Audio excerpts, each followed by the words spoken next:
Hi, Kanav. Hello, how are you? Very good. Could be better if Canberra was a bit more warmer, but Yes. we got to make do with what we have, I suppose. Yes. So, so we've got a few people already online. So welcome everyone. Um, so Kanak, I was thinking, generally we play a speech of the founder of Sahaja Yoga, Shri Mataji, and as you know, everything that we say is actually a rehashing or a different view of what she has said, but the source is Shri Mataji. So we'll play a speech that is from Sydney from the 1991 that we've been listening to. So often when we play the speech, we because we've been doing it for a while, some of the words become muscle memory. So I thought if you could take us through some of the words that Sri Mataji is going to use in the speech. I thought that would be good. We had a few questions prepared, didn't we? So one of Yep. the things I was going to ask was in Sahaja Yoga we often refer to the subtle system which we saw when we were entering the room. If you don't mind explaining what these things, the word we use, the chakras, and there are seven of them and so on. Do you mind giving us a little intro of what it is, what they are about? Yeah, sure. And you're so right. Like we use these terms so many times throughout the day, from years. They just become part of our language without like giving it a thought, like what does it actually mean? So that's a good question. And the subtle system you mentioned too, I think that's itself a great term. What is a subtle system? So there's a physical body, we can see each other, we got all these, you know, body parts, and we can easily see that. There's some mental health part as well, but there's a subtle system which is um, like a spiritual body within us. So we are all born with it. It's not no like only specific category of people have had it. Everyone is born with this subtle system, and then in this system there are all these chakras. So chakras are like energy centers along our spine, starting from the base of the spine all the way through to the top of our head. They are located in the like on the main plexuses in our body. In the medical term, those plexuses have names. So the first energy center is the pelvic plexus, which looks after our like reproductive and excretory system. The second chakra or energy center, which is also called aortic plexus, looks after our kidneys, our spleen, pancreas, a lower part of our stomach. The third one is, the solar plexus. So yeah, these are all the centers which are located in our plexuses, and in the physiology you can see that they look after our physical being, and also to an extent our mental being as well. But in the spiritual form, or in the spiritual language, they look after our spiritual being. So having said that they look after, or they develop our character and personalities, I would say that. Some people may have some conditionings or some blockages to this chakra because of their just general character. But and then they impact our physical health as well as our mental health and spiritual health as well. So these are just energy centers. Chakra is basically a Sanskrit name for a disc, I think. Those who understand that. And the chakras are in the form of discs. So starting from the base of the spine, they're like kind of located in our central channel on top of each other. And when the Kundalini passes, it goes through, it pierces each disc, and then comes all the way to the top of our head. And that's what we call Kundalini awakening process. Right. Does that make sense? That's what you were wondering? It does. And in explaining, sometimes when we try and explain a thing, answer a question, we answer a question with another question. So in that way, you just use the word Kundalini. You said Kundalini pierces to these discs or wheel with different wheels. Could you explain what that means? Again, Kundalini, a Sanskrit word. Kundal means coil in Sanskrit. So there's this subtle energy within all of us. I think maybe it's right that when a baby is born, the baby is born with that energy awakened within them. And as they grow older, and usually how you can tell that on top of their head, there's a really soft spot. What does that show? That the Kundalini is fully active in a baby, and it reflects here. But as the baby grows older, and then there's the ego comes in, and my parent, my child, my mother, and slowly the Kundalini starts coming down, because the system of ego and superego kind of comes in and then starts to sort of calcify that Kundalini's position, and it starts coming down through our central channel. And by the time the age of 12, I think it completely cancels, and it comes down at the base of our spine, and it sits down in the sacrum bone. It's right at the bottom of our spine. Sacrum, I think, is a Greek word. It's a bone. It's in a triangular shape. And the Kundalini comes down and stays in a coil-like formation, and kind of it sleeps there. It stays in the dormant position. And I'll just go to the next part, that why we are doing this, right? Because this is such an important part. Kundalini is like an energy within all of us. And in the ancient times, the sages and saints will put all their effort to awaken this energy again because of its benefits. And now we do it very simply these days. Nice. I always knew it. I was born pure. The world messed me up. So another particular chakra that Shri Mataji is going to talk in this speech is what they call the Swadhisthana chakra. Mother explains it. Can you add a couple of words? And also, there is this concept where Shri Mataji talks that we are a universal being. Sometimes there are so many philosophies in this world. My mother-in-law gifted me a book which said 50 philosophies. When you read 5 of them, 6, 7, 8, you don't even know where it started. So sometimes these can be seen as any spiritual movement can be seen as a philosophy, which is a projection of an idea to the mankind. So is it just mental, this whole universal being thing, or is it actually something more than that? Um, so you know how before the session started, you had that a chart, the chakra Yeah. chart. That's what we call it, chakra chart. Yes. It shows all the channels and energy centers, and then there was a right next to it. There was like representation on fingers. I don't know if anybody noticed that. So all the chakras that are on our spine are also represented on our hands, both hands. Left side represent the left channel, the blue channel, and our left side, the side of our past. The right hand represents our right side, the side of our future, and shown as blue line in that diagram. And all the 7 chakras are on our hands. So this is the first one, second, third, fourth, fifth, sixth, and seventh. And we talked about, they all have their qualities. They have their importance in our physical being, they have importance in our mental being as well as our spiritual being.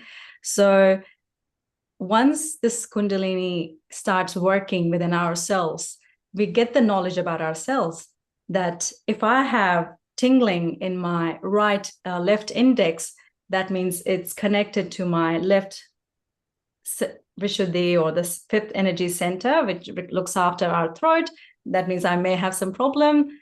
Like some people who smoke quite a lot, you can see that their both index fingers could have tingling or burning sensation. So slowly, you start developing knowledge about yourself, and that's what it is, pretty much, that knowing yourself. About the spiritual collective being, after meditating for some time, your hands become very sensitive, your body becomes sensitive in a good way. Not only you can tell what's wrong with me, where can I work a bit more, you can also tell about others. Like if I'm meditating and if I put attention on you, but yeah, maybe I'm like, oh, okay, maybe he's sort of, I can feel slight burning on this finger or on this hand. Or you can put attention on anyone else and you can find out about their chakras and their state on your hands, and then you can probably tell them, or you can tell them to work on it. So I guess that's what, for me, it's a collective being, that you're just going beyond yourself. You have knowledge about yourself, but also about others. At the same time, when we are connected, when we are in meditation, the way I look at it is, and this is a very modern concept, and I'm sure Shri Mataji never talked about it because, we have internet and we have Wi-Fi and we have telephone connection. It's all in the air. We don't see it, but it's there. Same as, I think, this all-pervading power is just there, not just visible to us. And when we have a handset or a phone, we can see you got a 4G, 3G, 5G connection or 0 connection. So I think it's just like that. When we are all enlightened, we are like those gadgets or handsets who work trying to connect to that all-pervading power. So once our kundalini is up, we got our connection, 5G. So this is the kundalini awakening, and practicing and meditating every day is like charging the phone, charging the handset every day. Nice one, Kanak. So if you're all meditating, I think that's how you're sort of connected to all the people who are meditating, and you're like collectively conscious of them, and then you become a universal being. The phone one is a nice one. I used to work with phones, and you're right. Like, let's say you have a $10 phone and I have a $100 phone, and sometimes we get very attached to the price of the phone and forget that it is a stupid electronic device. Without the communication channel, they don't mean anything. There's no use to it. Absolutely. So it's very important to be connected. So the other thing I noticed when you said smoking and collectivity in one word. It's very interesting, If you want to break the collective, bring a smoker, everybody will run away. So, Yeah. so that's very well explained. Thanks, Kanak. So what we'll do, I thought now, is play that speech that we've been referring to, and then go through the process of what we call the self-realization. So the self-realization has this process where you put your right hand at different parts of the body. So I'll put the picture. So if we can walk us through that later after the speech, and then I'll run another meditation session and then we'll close up from there. All right. Just a little introduction about Shri Mataji Nirmala Devi, which you see on Kanak's left-hand side in the photograph. She started this movement in the 1970s when the so-called seekers were being taken advantage of by what we refer to as false gurus. A guru in Sanskrit is gu is the ignorance, ru is the remover. The remover of ignorance is guru. But obviously, if you go to the wrong one, it doesn't really do anything. If it didn't do anything, that was fine, but it actually can do a lot of damage. So that is the point where Shri Mataji came in and said, I want to do something to the mankind. And she came up with this technique of self-realization. And what the only condition she put on the practitioners of Sahaja Yoga is, you are very welcome to pass it on to anyone you like, but you cannot charge money for it. For her, charging money for something like this is outright silly. She just is like, how can you do that? So this is the reason why volunteers run programs and they are free. So there is no catch. So please feel very relaxed when Kanak is going to run through that program. There's just one analogy Shri Mataji gave in one speech that I can't remember, Kanak, when I was listening to you saying how the Kundalini goes and pierces through. She says, if you put a hanky on a stool and hold it at the middle of the hanky and pull it up, the whole attention goes to the top of the thing that's going up. And I thought was a great analogy that Mother gave about self-realization. So hopefully that will happen to most of us today. So give me a sec. I'll just start sharing the screen with you.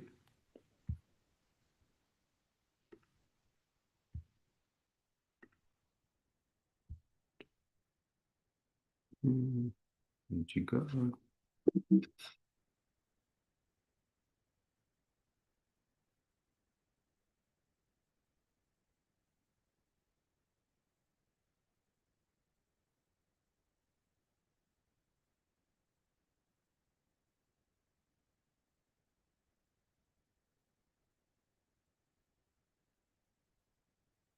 So before I forget, there is this website called learnsahajayoga.org where you can find all Shri Mataji's speeches. So if you would like to make a note of this website, all you have to do is search that date. I'll put that link at the end of the program. But just giving a heads up about that website. It's a fantastic website for you to expand your knowledge.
I bow to all the seekers of truth.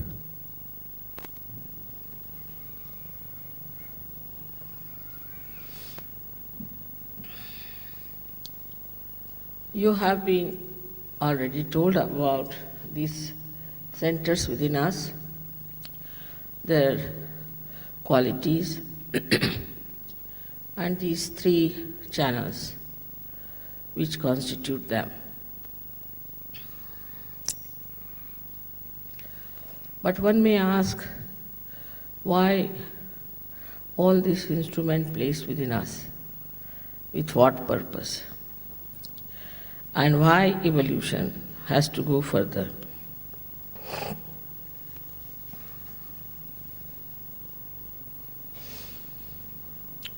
The reason is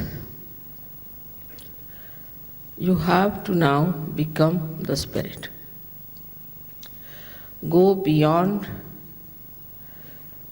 your physical, emotional, mental being and become the spirit.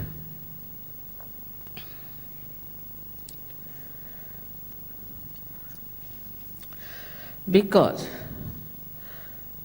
spirit is the reflection of God Almighty. And spirit is the universal being within you.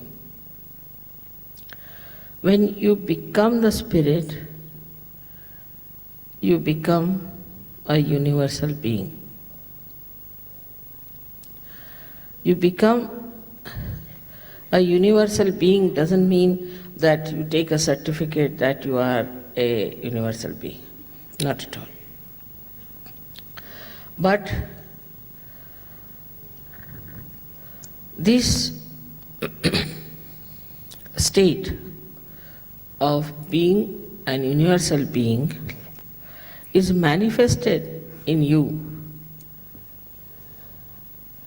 It is manifested as a innate knowledge within you.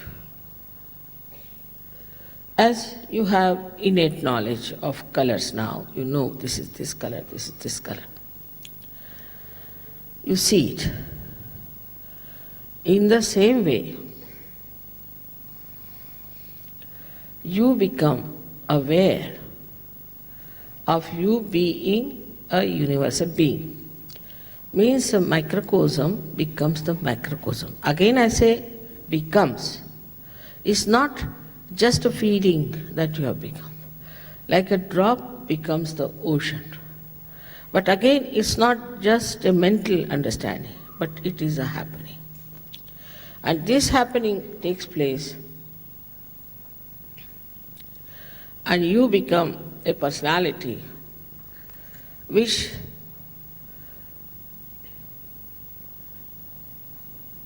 leaves your boundaries, limitations, and you start seeing yourself as a very loving, affectionate, compassionate personality. When a child is born to a mother, she feels tremendous love for the child.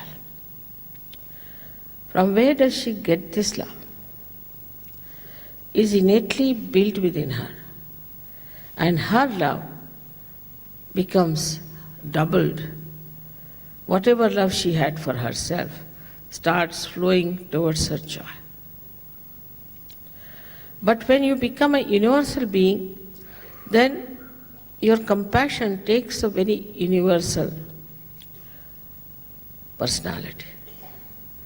Then you do not think that you are an Australian or you are an Englishman or an Indian. But you just think that we are part and parcel of one universal personality. Now this feeling sometimes can be confusing. The word is. Feeling means I feel very happy, I feel very unhappy. It's all a mental projection. But it becomes part and parcel of your awareness. This is the point I want to make very clearly to you, that it becomes just an awareness of collective consciousness. Then you can't avoid it, you can't just get rid of it. As you feel for your family. Why do you feel? I mean, some even don't feel that. But most of you feel for your family, for your children, for your wives, for your brothers, sisters, father, mother. So why do you feel for them? Because you have expanded your personality. So you just feel it. But when your personality is that expanded, then the whole world seems to be your family, your relations. Then you do not see a person superficially, skin deep. But you see a person as a part and parcel of your being. Not only that, but as you can feel your own chakras on your fingertips, you can feel the chakras of another person on your fingertips. And then if you know how to correct, you can correct those centers and correct their problems. Today I'll just deal with one chakra, how when one chakra goes out of order, what happens to us. It's very interesting to find out how we suffer from so many diseases because of one center. This center is the second center of Swadhisthana. Second center of the Swadhisthana is attached to the Nabhi, the third center, and moves around the whole of that green area. It can go to the end, to the periphery, or it can be anywhere. And the duty of this center is mainly to convert the fat cells for the use of the brain. That medical science doesn't know. The other functions are to look after the liver, to look after the pancreas, look after the spleen, the kidneys, and the intestines. So when we start thinking too much, when we become futuristic, we start planning everything. I mean, sometimes people plan so much that you don't know where you are left with that plan. And that planning gives you a terrible mental exertion, and you need more energy for your cells in the brain.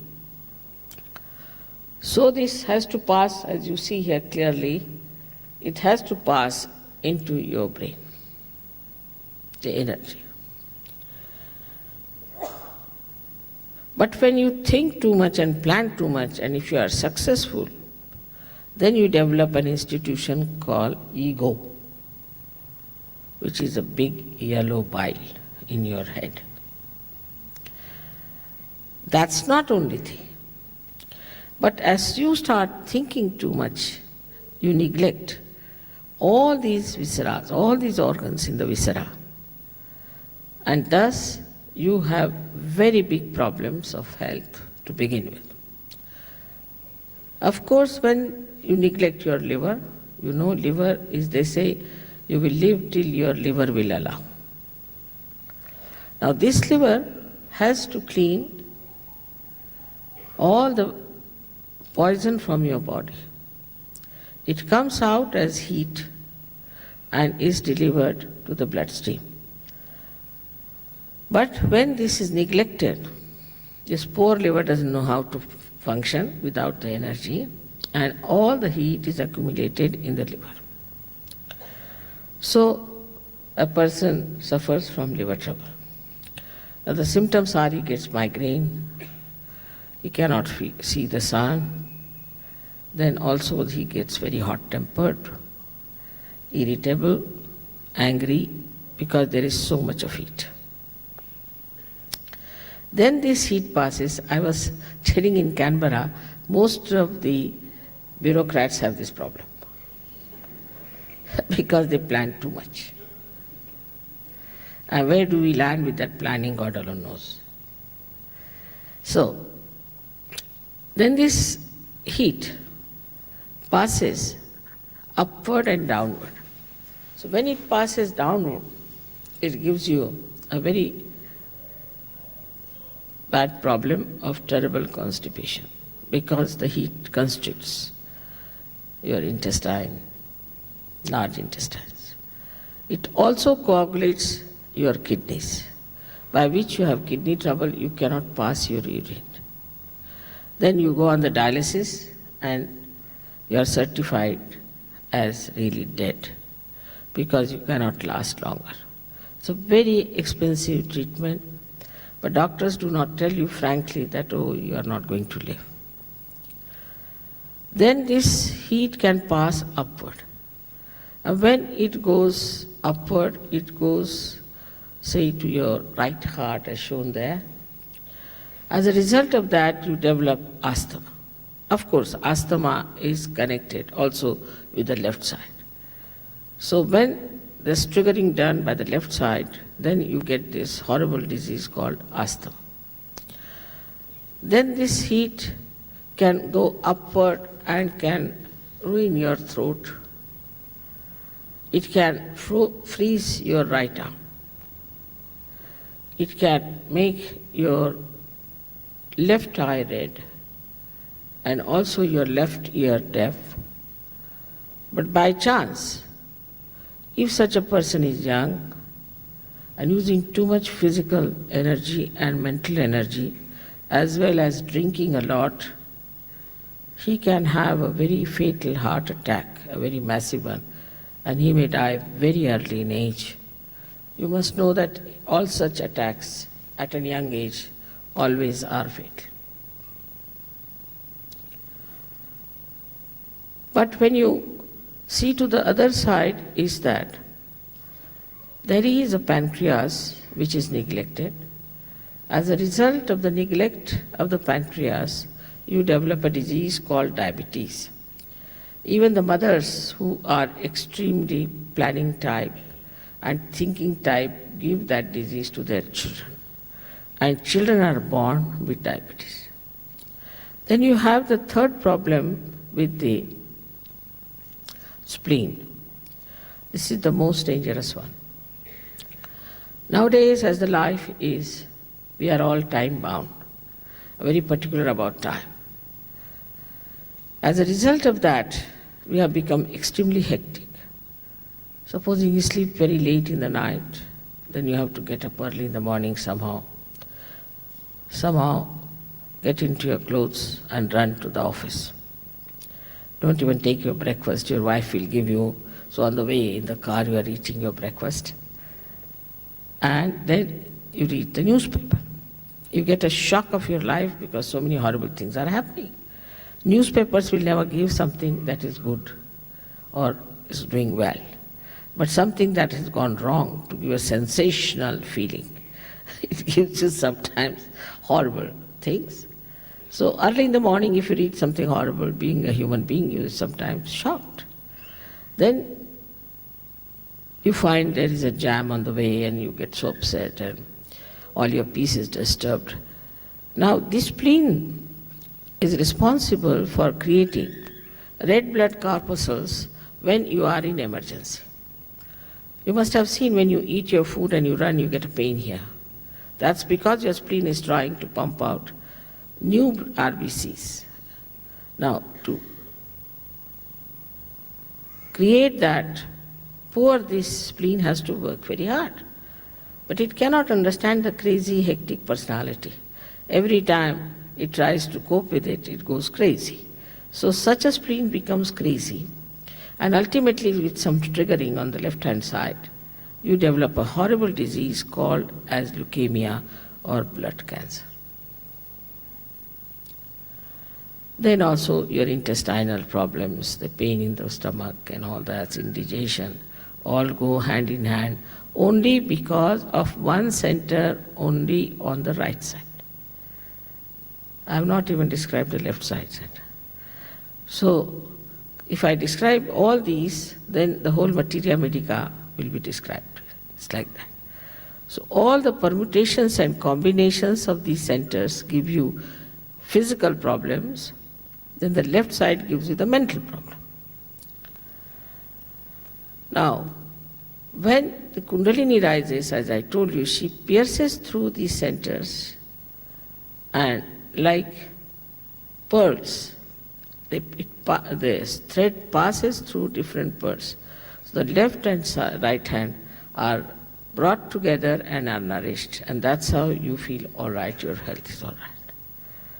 So when the Kundalini rises and when she touches the spirit, the seat of the spirit here,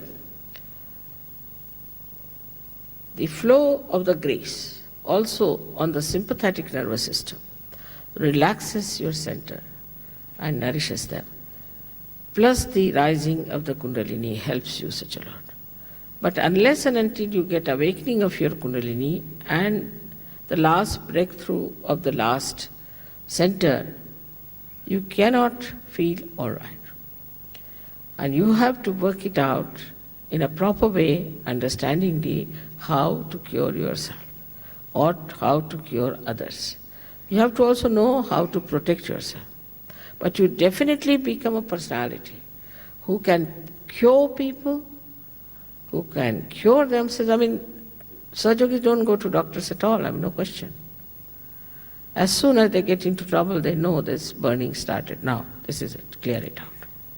They are the doctors, they get the diagnosis, they know the medicine, finished. So the first thing that happens to us that physically you feel perfect. After that you don't age also. Your age comes down. You don't have wrinkles, you don't have worries. Because all your worries are due to your left side or right side, which is causing you two institutions of ego or superego. But when they are opened out, and when the Kundalini is out, then I should say like an opening of a chimney, the whole of this worrying and tension and all that passes out. And you have no tension, you are absolutely peaceful with yourself. You are peaceful with others, you are serene, and you get all your centers integrated. Now this is a very big achievement, because I feel these days it is not the problem of political differences, thanks to Gorbachev, who is a realized soul himself.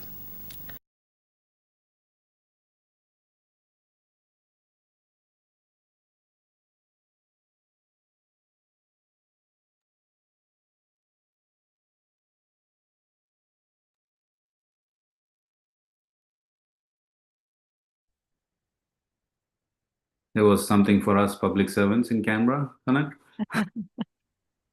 What a beautiful talk. You know, you mentioned earlier that all this knowledge comes from Shri Mataji because we didn't know any of this. We all have our interpretation of, you know, what she says. And you asked me about the universal being, and my take was, yeah, you can feel others, but she was just so beautiful in explaining that you become compassionate and kind and loving towards others, and you just think about others more, just going beyond your body and conditions of your family or countries or anything. You just start showing and sharing that compassion and love towards others. So yeah, that was very nice. You know, I feel that one of the unique things on how Shri Mataji explains is, you know, when you talk of meditation and spirituality, right? It's like out there, oh, that's my spiritual life and this is my worldly life. It's like you're double-faced almost. And then she starts with the spiritual side and just connects all these things that we have to deal as human beings, as mothers and fathers and sisters and workers and in our life. Like she's talking about traffic. You know, sometimes you're driving and somebody cuts you and then you cross and then you take that mood for the rest of the day. And then with Sahaja Yoga, I feel sometimes you probably get into that mood, but then you feel that, oh, my right side is reacting, and then you pull yourself into the middle, because there is that framework she has given where you bring yourself into the center. It's quite amazing. All right, so I'll just share the steps for the realization, and then if you don't mind walking us through that, give me a second.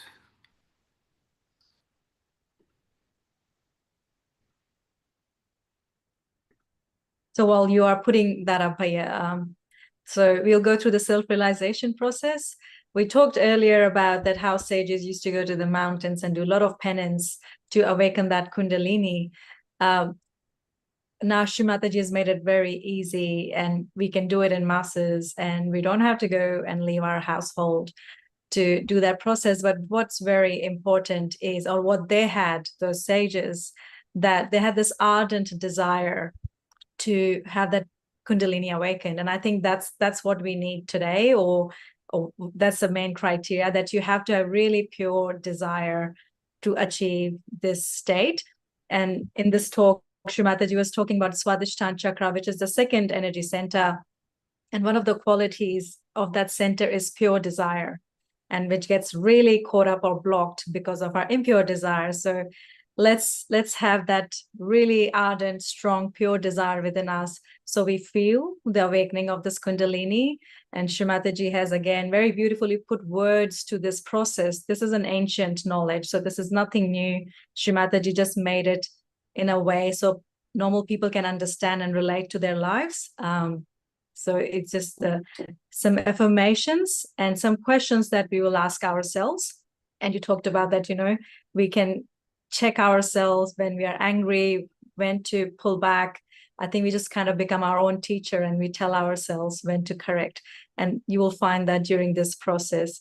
So what we will do, we'll work with our left side and right side. So please, if you're wearing shoes, wherever you are, please take them off, so our feet are nicely touching the Mother Earth. Or if you're sitting on the ground, that's even wonderful. Throughout the process, we will keep our left hand open, which is the side of our desire. We talked about the pure desire, so please have that fully active, that we want to feel this. So keep the left hand open, and we'll take our right hand and we'll place it on different chakras on our left side. So first of all, we'll take it on the left side of our heart or the chest. Are you able to see the screen, Kana? I am. Yeah, I can see it. Yeah, thank you. First of all, we'll take it on the left side of our heart. We'll ask a question here. Then we'll just take it just under the rib cage. You probably can't see my hand, but you can see it there in the picture. Then we'll slide it slightly downwards where our leg meets the torso. So just on the left-hand side, you can press it, you can put a slight pressure on it. And then we'll say an affirmation here. This is the second chakra we were talking about. Then bring it back to the our abdomen on the left-hand side, just under the rib cage. Then we'll bring it back on the left side of our heart. And then just take it up a little bit, just where neck meets the shoulder, and get a nice grip. And feel free to tilt your head towards the right so you can grab it nicely. Then we'll put our forehead in our palm so we can rest it nicely in our palm, and we can bend our head a little bit. After that, we will just take it to the back side of our head, and we'll face upwards. And throughout this process, we'll keep our eyes closed. So that's why we are looking at it now, but I'll take you through, I'll explain where we are taking our hand next during that process. And right at the end, the 9th step is like, make your right hand nice and tight, fingers sort of coming upwards. And this is the 7th chakra, and this is the 7th chakra here. And we'll place it nicely on top of it, put a gentle pressure, and then rotate it in a clockwise direction. So it's not your hair that's moving, but your scalp is moving. And we'll rotate our hand 7 times. And with each rotation, we'll we'll say an affirmation. And then at the end, we'll just come back and meditate. So this is the self-realization Kundalini awakening process. So if you're ready, please place both your hands in your lap, palm upwards. This means we're in a receptive mode. We are ready to receive this. You can close your eyes and just be like a scientist. Keep an open mind that I want to try it. I want to experiment with it, and I want to feel it. Just a couple of deep breaths.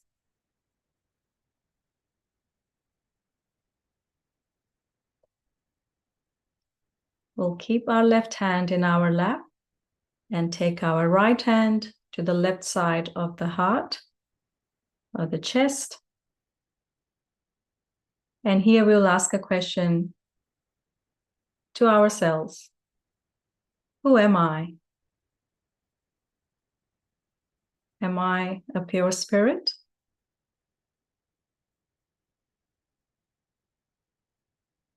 Who am I?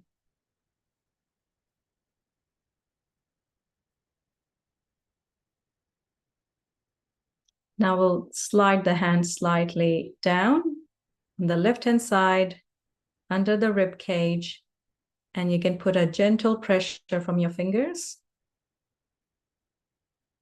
It's a very relaxing process, so no need to strain any part of your body.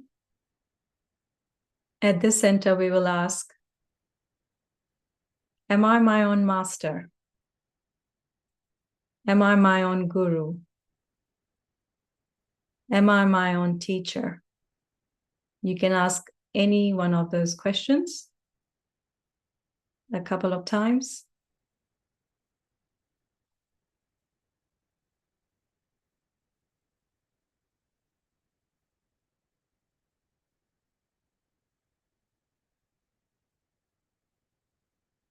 Now, take the left hand slightly lower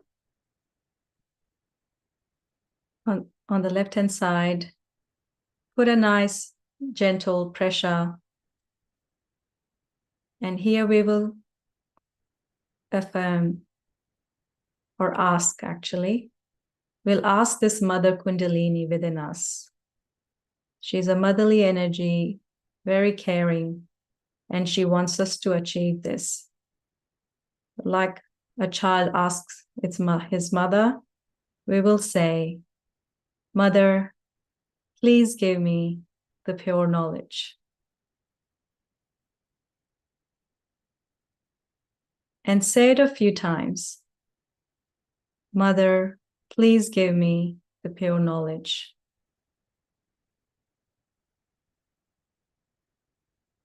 Mother Kundalini, please give me the pure knowledge about myself, about my true self.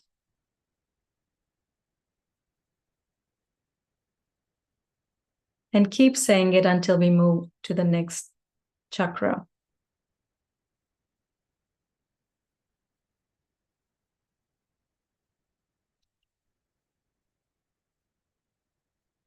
This is very important part. Once we say this affirmation, this Kundalini, which is sleeping in the dormant state, it gets activated. And then it begins its journey upwards, piercing through the chakras and reaching the limbic area, the fontanel bone area on top of our head. Now we'll take our hand back on the left-hand side of our abdomen, just under the rib cage. And here we will affirm with full confidence, Mother, I am my own master. Or you can say, Mother, I am my own guru. I am my own teacher. Just say that a few times.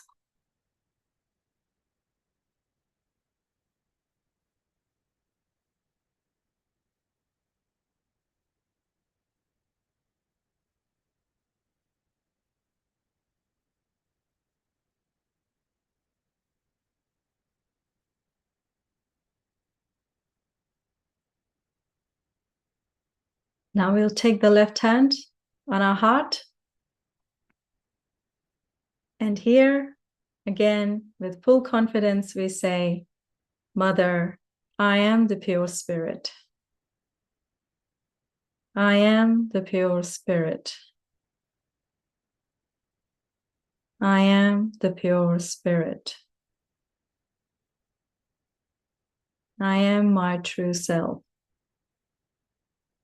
which is not this body, this mind, ego, conditionings, attachments, thoughts, None of that. I am the pure spirit.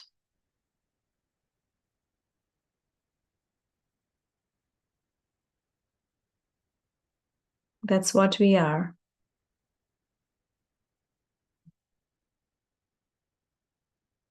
Mother, I am the pure spirit.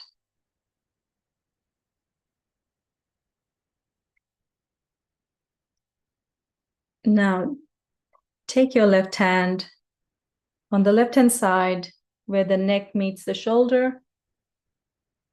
Grip it nicely and we'll say with full heart, Mother, I'm not guilty. I'm not guilty of anything at all. I'm a pure spirit. I'm not guilty. And without thinking about anything, just say that with full confidence a few times.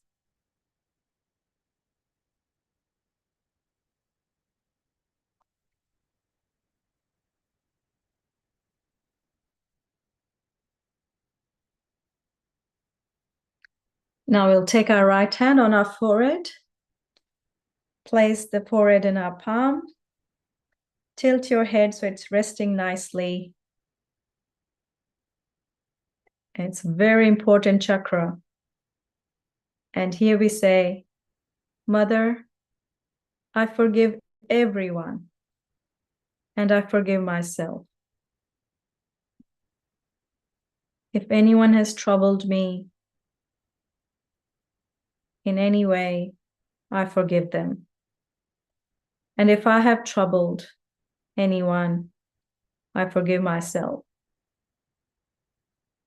At this moment, I'm nothing. I'm a pure spirit.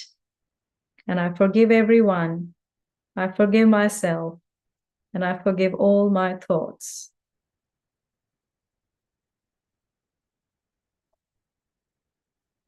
And say that with full heart, genuinely, honestly,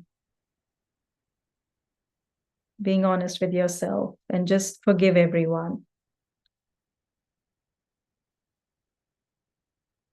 Now we take the right hand to the back of our head, keep the eyes closed. We'll face upwards. And just to pacify that ego, we'll say, or actually to suppress that ego, we can say, Mother, if I have done anything wrong, please forgive me.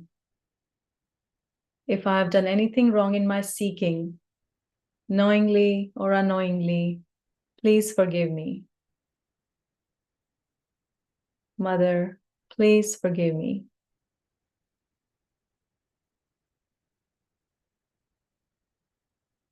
And now the last energy center, take your right hand, make it nice and firm, put the center of the palm on top of your head, on the seventh energy center, also called Sahasrara chakra, the 1,000-petal lotus flower chakra, and put a gentle pressure. And here we'll say, Mother, please give me my self-realization. Mother, please give me my self-realization. Mother, please awaken my Kundalini. Mother, please awaken my Kundalini. Mother, please give me my self-realization. Mother, please establish my connection with the all-pervading power, the power of love. Now, keep your eyes closed and take your hand slightly above, few centimeters above, just raise it and check if you're feeling anything on the palm of your hand. It'll be something very gentle, very subtle, in the form of a warm or cool breeze. So with your right hand, just check if you're feeling anything on top of your head. You have to take your hand higher. You can move it forward or take it to the back. You can take the right hand down in the lap and try with the left hand.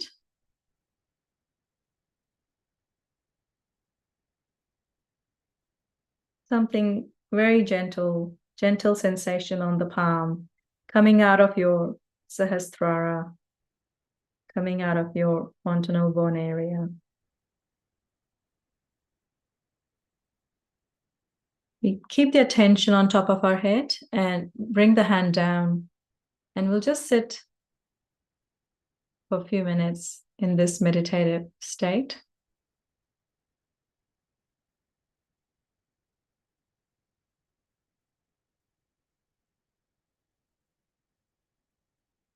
And also pay attention to your hands. If you're feeling anything warm or cool, breeze, or any tingling or burning sensation on any of the fingers, if you felt any of that, the Kundalini is working.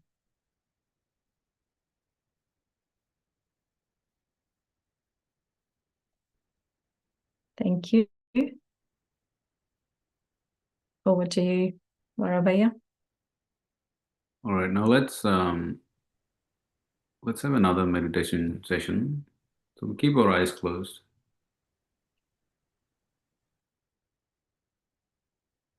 And we bring our right hand again back to the top of the head, just to bring our attention inside and let it be there on top of the head. When you feel that your attention has settled, you can bring your hand back to the lap.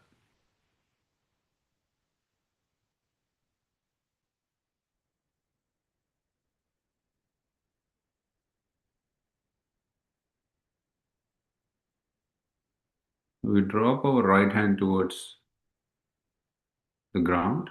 If you're sitting on the floor, you can just nicely place your palm on the ground.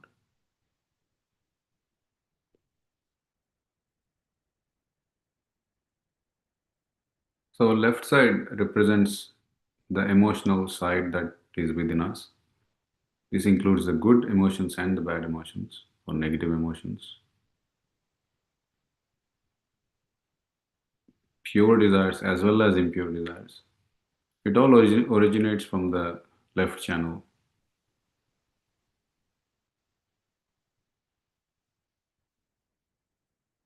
And this channel is the one that helps us to learn from the mistakes of the past, and also be bogged down by the learnings of the past. So that is in one way we call that the conditionings, or the one that is the origin of superego.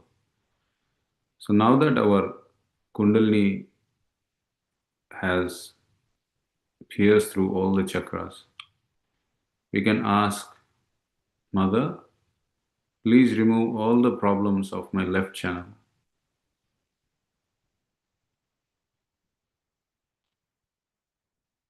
Mother, please remove all the problems of my left channel. Since this technique is because of Shri Mataji, who is our Guru, the remover of all the ignorance we have in us, we can also request her as we would request a mother. Mother, please remove all the problems in our left side.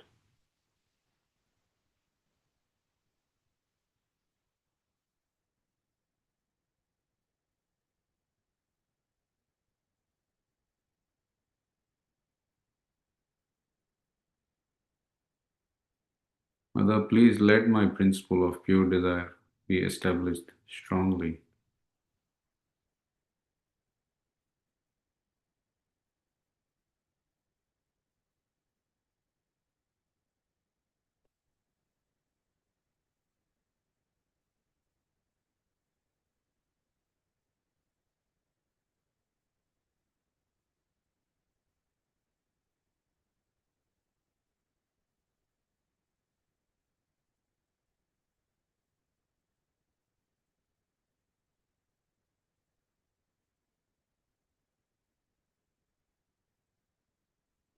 Let's put our right hand on the lap. Left hand we raise towards the sky in the way I'm showing it. So our fingertips pointing towards the sky or the ceiling.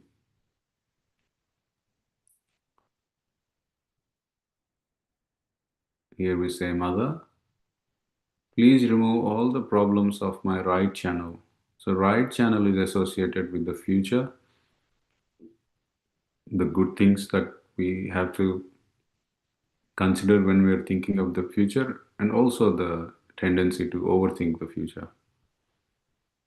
It also represents our power of action, the pure action as well as impure action.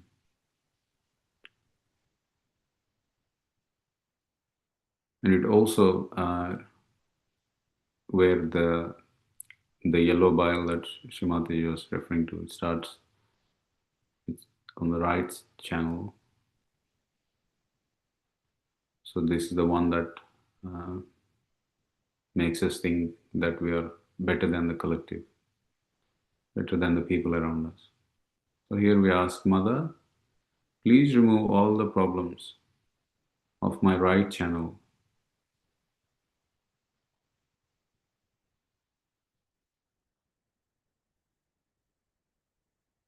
Mother, please establish my right channel so I only pursue pure actions.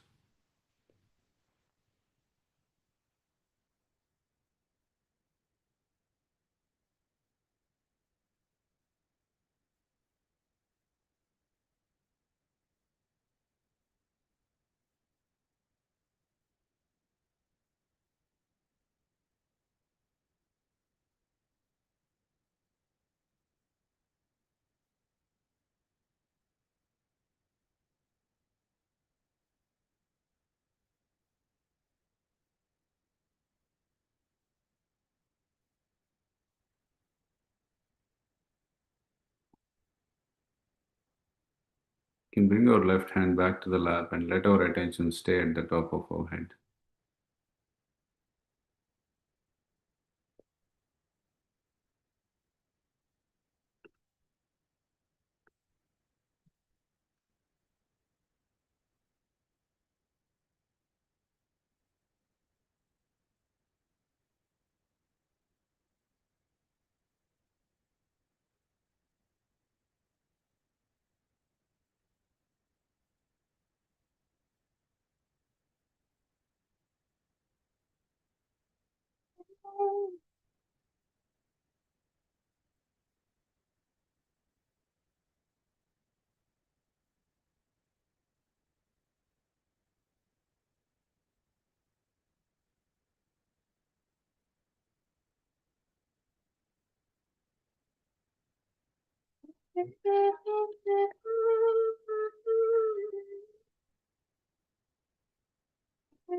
That's all we had for today's program. We'll leave the music on for another 5-6 minutes. You're welcome to continue meditating or leave when you have to. Thank you. Thank you all. See you next time.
All right, good night all.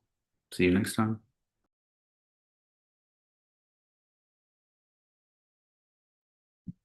And good night. Ciao.